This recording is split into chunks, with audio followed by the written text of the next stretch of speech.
Scenārijs jau sen ir aizgājis prom no literātiem, gleznotājiem un teātru vai kino pasaules, jo ir kļuvis par politiskās mākslas rodeo, top jauniestudējums. Nacionāla apvienība galvenajai lomai sevis rakstītā izrādē beidzot izvirzījusi ministra kandidātu Daci Melbārdi. Viņi gan nenāk no Nacionāļu partijas rezervistu rindām, jo tur soliņš laikam ir tāds patukšs, bet no profesionāļu vidas. Šis kastings bija iemesls, lai Gatis Suhoveckis noskaidrotu, kas tad ir tas, ko piedāvā ministra amata kandidāti un ko no viņas sagaida arī paši kultūras nozares ļaudis. Un vai beigu beigās nesanāks tā, ka politiskie izrādes režisori scenāriju nesarežģīs tik tālu, ka Melbārdes kundze savā CV netiks tālāk par ierakstu amata kandidāte? Jau 5 nedēļas kultūras ministra krēsls ir tukšs. Žanetas Jaunzemes Grendas karjera šajā amatā beidzās pēc skaļajiem skandāliem ar Latvijas Nacionālās operas vadības nomaiņu. Premjers pieprasīja viņas demisiju un aicināja par nozari atbildīgo Nacionālo apvienību izvirzīt jaunu kandidātu. Taču partija ar potenciālā ministra nosaukšanu nesteidzās un situāciju izmantoja, lai mēģinātu izcīnīt labākas pozīcijas budžeta veidošanas sarunās.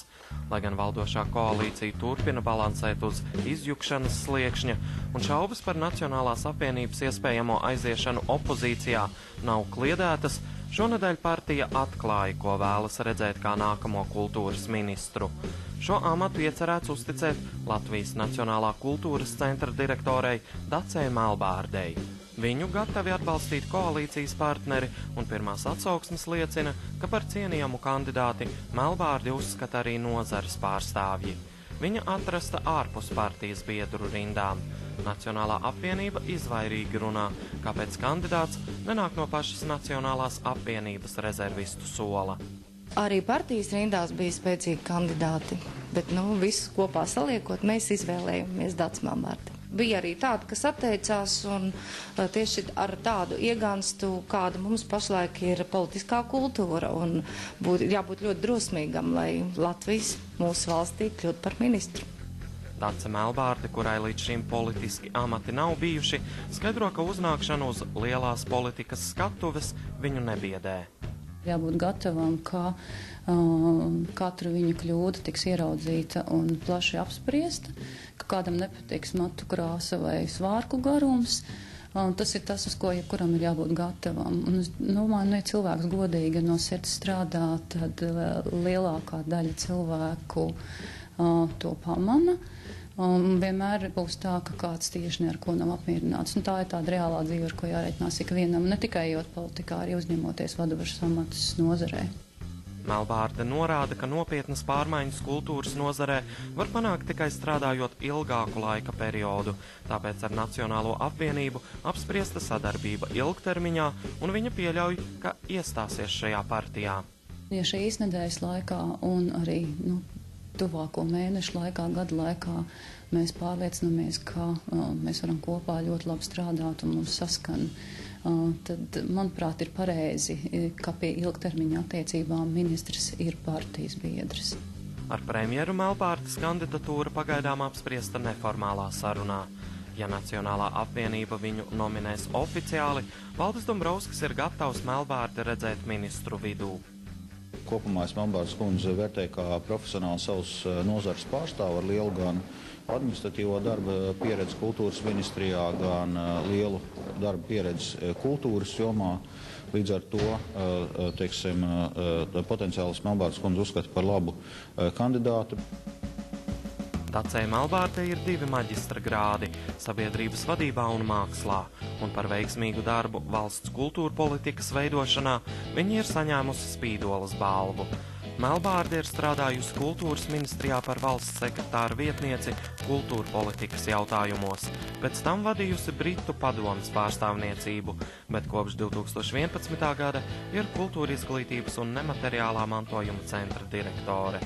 Plašāka sabiedrība viņu iepazina kā dziesmu un deju svētku organizatori. Aptaujātie kultūras nozares pārstāvji viņu uzskata par labu izvēli un raksturo kā lietišķu un konstruktīvu savas jomas profesionāli. Viņa zina nozari, viņa zina nozarē strādājošos. Viņa ir nepārliek emocionāli, es gribētu teikt. Man liekas, ka viņa var spēj racionāli tiešām strādāt un racionāli risināt jautājumus, kas šajā kultūras nozarē kas ir ļoti spēcīgi, teiksim, ar radošām personībām arī, un viss, kas nav nemaz mazsvarīgi. Visā šajā periodā, kas ir saistīts ar tādām ļoti lielām Latvijas kultūras un mākslas aktivitātēm, Vecmelnbārde ir pierādījusi, ka spēja mobilizēt gan cilvēkus, veikt uzdevumus, bet īstenībā arī saprast lietas par kopumā.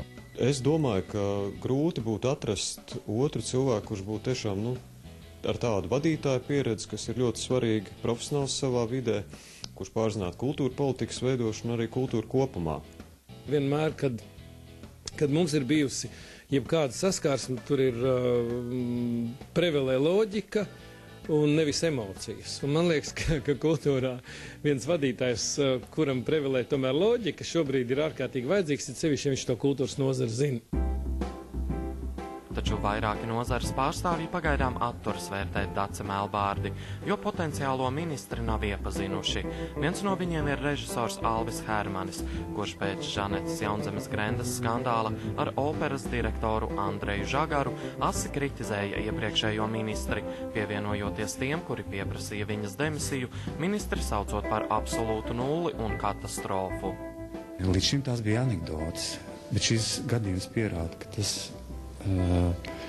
tas kļūst bīstami un visai nozarei kopumā jāiet prom steidzīgi. Tik drastiski? Jā, bez šaubām. Es domāju, ka tagad visiem Latvijas māksliniekiem, vismaz tādi, kuriem ir kāds vārds un kas kaut ko savā jomā izdarījuši, šeit ir kopējs viedoklis. Kādu mācību devis Jaunzemes Grendas laiks kultūras ministras amatā, viedokļi krasi atšķiras.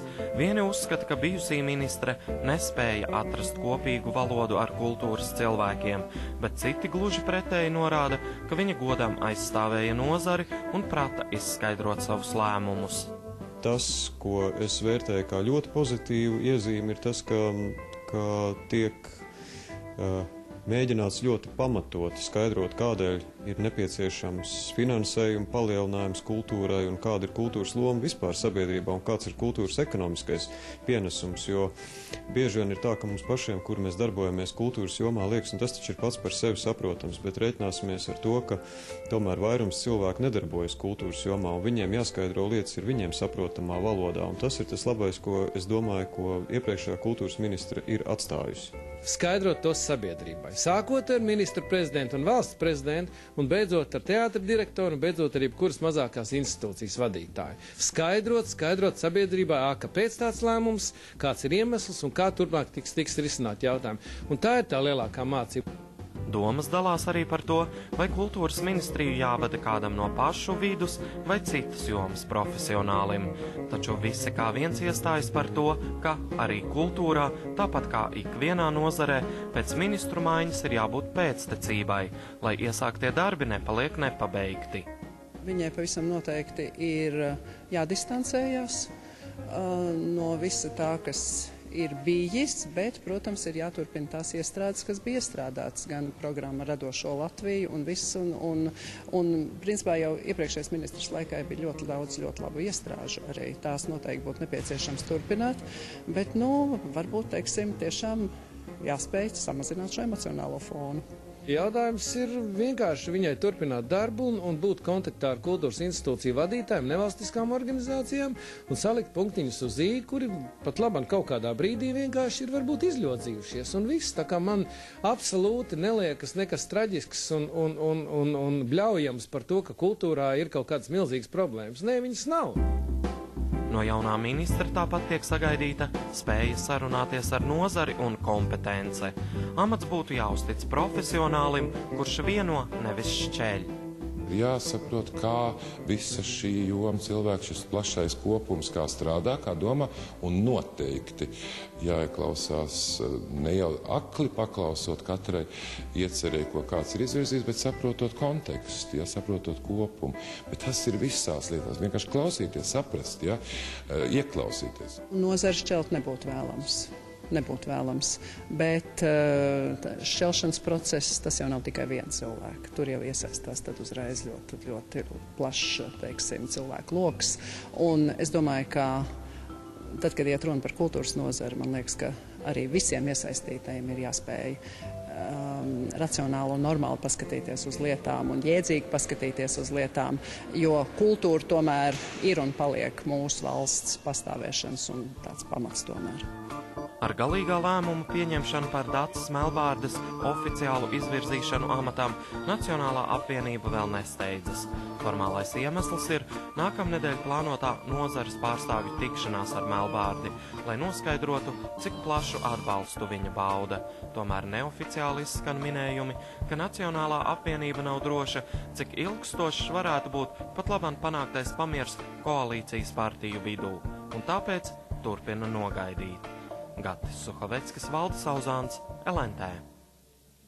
Un arī pat labāk panāktais pamieris koalīcijas partiju vidū, un līdz ar to arī Dacas Melbārdes oficiāla nominēšana kultūras ministras amatam tomēr varētu būt saistīta ar bažām par mūsdienu politikas pēdējā laika kultūru. Kaut ko solīt, bet to darot turēt zem galda sakrustotus pirkstus, un par to raidījuma otrajā vietā. Termiņu uzturēšanās atļauju piešķiršanas kārtību, kuru nacionāļi bija likuši vienos svaru kausos ar budžetu un valdības koalīcijas stabilitāti un jauna ministra izraudzīšanos šonadēļ sāka likumdošanas garo ceļu parlamentā, lai tiktu mainīti ar grozījumiem imigrācijas likumā. Tomēr šis